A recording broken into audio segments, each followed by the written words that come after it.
নমস্কাৰ, মই নিভা আপোনালোকলৈ পুনৰবাৰ বহু ধন্যবাদ জ্ঞাপন কৰিলোঁ। বহু মৰম দিছে আৰু আজি আবেলি আচলতে মই এয়া বাৰীখনত পাক মাৰিলোঁ। বাৰীখনৰ ফল মূলবোৰ কল হাবি বনবোৰ অকণমান চাফ চিকুণ কৰিলোঁ। বহুদিন বাৰীলৈ সোমোৱা নাছিলোঁ তাঁতত লাগি থকাৰ কাৰণে। আজি ভাবিলোঁ খুব বেছি গৰম, বাৰীতে অকণমান কাম কৰোঁ আৰু সেয়েহে কাম কৰিলোঁ। দেখিছে নেমুবোৰ ইমান ধুনীয়াকৈ লাগিছে, লগতে কলটো চাফ চিকুণ কৰি দিলোঁ আৰু কলবোৰ এতিয়া ডাঙৰ হৈছে। ইয়াত ঢুকা দিছোঁ, ঢুকা দিয়াৰ ব্যৱস্থা কৰিছোঁ আৰু বাৰিষা যদি বেছি বৰষুণ হৈ থাকে, কলবোৰ পানী বেছি হ'লে হাউলি ভাগি যোৱাৰ চান্স থাকে। কলখিনি বোৱা নহ'লে আকৌ বেয়া হ'ব যে, সেয়েহে ভাবি পুনৰ এইবোৰ দেখিছে ইমান ধুনীয়াকৈ কলবোৰ লাগি আছে। অকণমান আজি বাৰীখনৰ পাক দিলোঁ। লগতে এইজোপা হৈছে এজোপা কেৰেলীয়ান নাৰিকল। কেৰেলাৰ নাৰিকলবোৰ যে চাপৰতে লাগে এনেকৈ বুলি দুজোপা বেপাৰীজনে দিছিলে, সি ৰুই থোৱা হৈছে।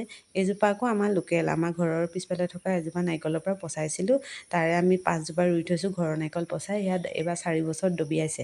আগৰবাৰ দবিয়াইছিলে নৰলে, এইবাৰ চাগে ৰ'ব। লগতে আকৌ ভাতকেৰেলাখিনি দেখিলোঁ, সেয়াও বোলো পাৰি লওঁ। গোটেই ভাতকেৰেলাখিনি পকি গ'ল, যিকেইটা কেঁচা সেইকেইটাহে লৈছোঁ। লগতে ভাতকেৰেলাজোপা গোটেই আমাৰ বাৰীখন যে আৱৰি ধৰিছে গছ গছনিবোৰ। আৰু ইয়াত দেখিছে মেহগনিজোপা ওপৰলৈকে বগাই গ'ল। আৰু মোৰ ব্লগটো কেনেকুৱা লাগিছে জনাব দেই। Bye bye.